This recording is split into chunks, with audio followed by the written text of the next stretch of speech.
Time flowed like the Maison River, and Naya grew into womanhood. Her beauty was the kind that made strangers turn their heads at the market. Her cheekbones stood high, her dark eyes carried mystery, and her voice was soft but steady, like a song sung under the moon. Yet inside, she carried only silence. While other girls giggled when young men passed, Naya's face remained calm. While her sisters whispered of stolen kisses and secret touches, she sat quietly, weaving mats or grinding maize. At night, she sometimes prayed, but her prayers turned bitter. God, why did you let them do this to me? Why me and not my sisters? Why cut me off from what makes a woman a woman? But the heavens remained silent, and so did her heart. The friend from the French side. It was around this time that her path crossed again with Clarisse, a childhood friend who had moved with her family to Douala on the French-speaking side. Clarisse was the opposite of Naya in every way. Where Naya's eyes held sorrow, Clarisse sparkled with fire. Where Naya walked softly, Clarisse swayed with confidence. Clarisse loved everything about being a woman, and she was not afraid to say it. One afternoon, they sat together in Clarissa's mother's courtyard. Clarisse laughed as she chewed roasted corn, tossing her braids behind her shoulder. "Oh, mon sœur," she said in French, "life is sweet, eh? These men, if you know how to handle them, they will sing your name like birds." Naya forced a smile. "You and men, always the same story. Don't you ever tire?" Clarisse clapped her hands and threw her head back in laughter. "Tire? No, oh.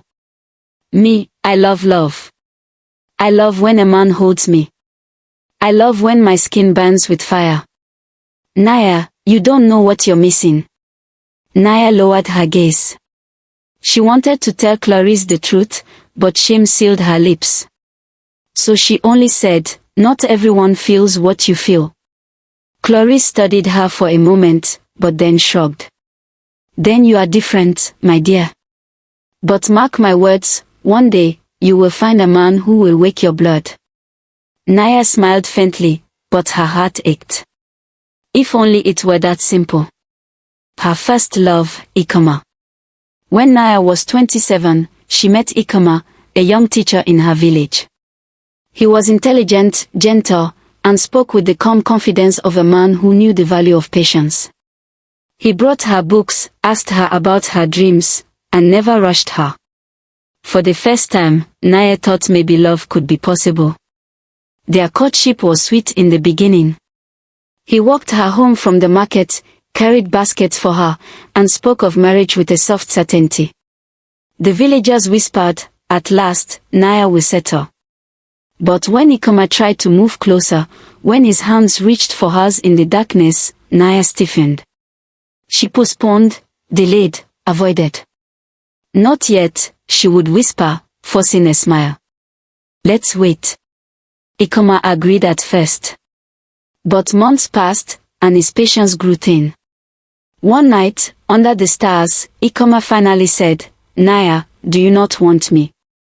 Am I not enough for you?" Her chest tightened. The truth pressed against her lips, but fear held it back. I just want us to take things slow," she said. But inside, she thought, how do I tell him that I feel nothing? That my body is like stone? Eventually, after a year of waiting, they tried. It was horrible.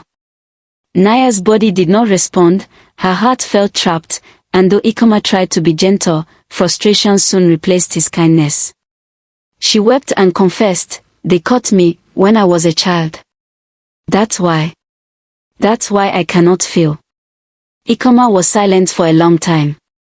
Then he sighed, kissed her forehead, and said, "We will try with oil, with patience.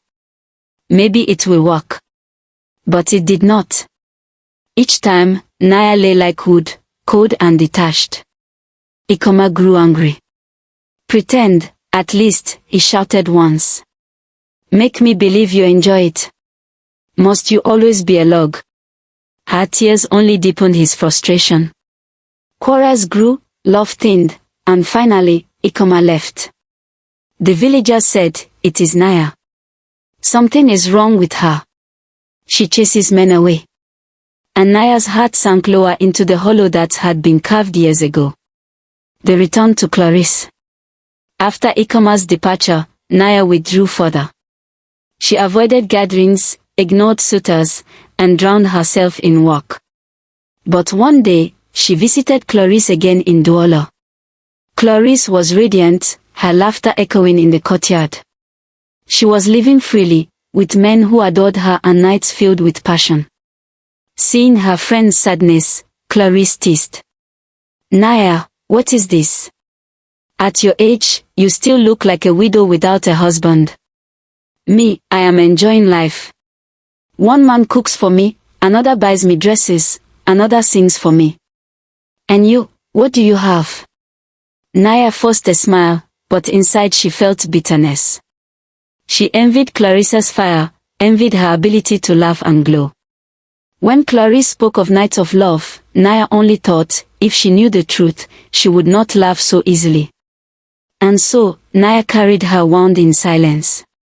She was admired but untouched, wanted but unfulfilled. Her river of desire had dried long before it could flow, leaving behind a bed of stones. Yet she still dreamed of one thing, a family of her own. Children who would call her mama. A husband who would call her wife. But in the quiet of her room, she whispered to herself, "Maybe I will die alone. Maybe no man will ever stay."